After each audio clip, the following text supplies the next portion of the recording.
At gaya nga po rito sa Dangwa Flower Market, talaga namang hindi rin alintana ng ilang mga namimili yung pagtataas presyo kumpara naman daw ito para sa kanilang mga mahal sa buhay.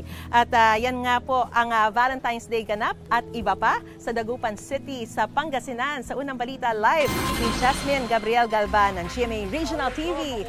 Jasmine, happy Valentine's! Good morning, Maris. Happy Valentine's. Alam mo, sa mga oras nga na ito ay talagang tuloy-tuloy sa paggawa ng bouquet ng bulaklak ang mga negosyante dahil sa dami ng orders ngayong araw ng mga puso.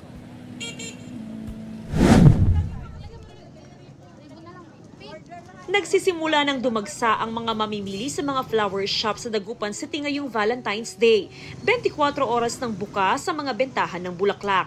Nagdagdag na rin ng mga florist sa mga flower shop para matugunan ang maraming volume ng orders. Hindi na kami magsasara, ma'am.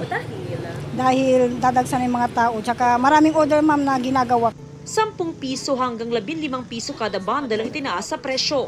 Mataas man ang presyo ng bulaklak, hindi raw pwedeng hindi bumili si Tony para sa kanyang misis. Siyempre si misis ko lang bibigyan ko, wala nang iba.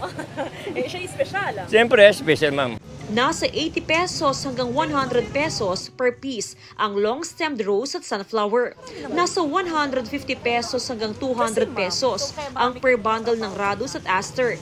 Habang nasa 80 pesos naman ang per bundle ng astromeria. Naglalaro naman sa 500 pesos hanggang 2,000 pesos ang bouquet of fresh flowers.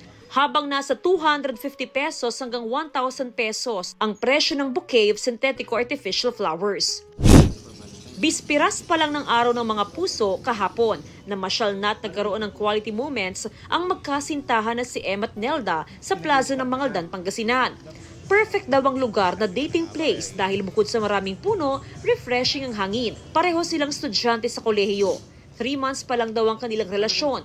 Umaasa silang tatatag pa ang kanilang pagmamahalan. Thank you sa effort mo, tapos supportive ka sa akin kahit yung oras natin is hindi nagkakatugma minsan sa schedule.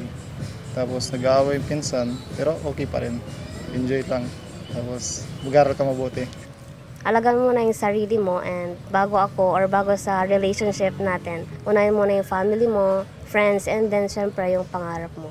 Pinaigting ang seguridad sa lugar dahil sa inaasahang dagsa ng mga mamamasyal. Umiikot din sa loob ng plaza, kasama din po ang mga naka-dispatch din ng mga PNP po natin sa loob ng plaza. At minomonitor po ang peace and order. Bukod sa plaza, perfect din na pasyalan ang Angalacan River Park sa bayan. Relaxing ang view kaya pinupuntahan ng mga nature lover.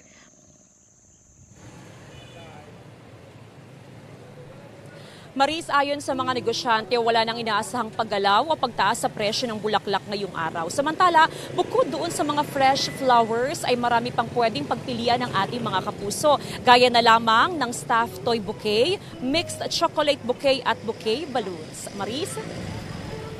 Maraming salamat, Jasmine Gabriel Galban ng GMA Regional TV. Gusto mo bang mauna sa mga balita? Mag-subscribe na sa GMA Integrated News sa YouTube at tumutok sa unang balita.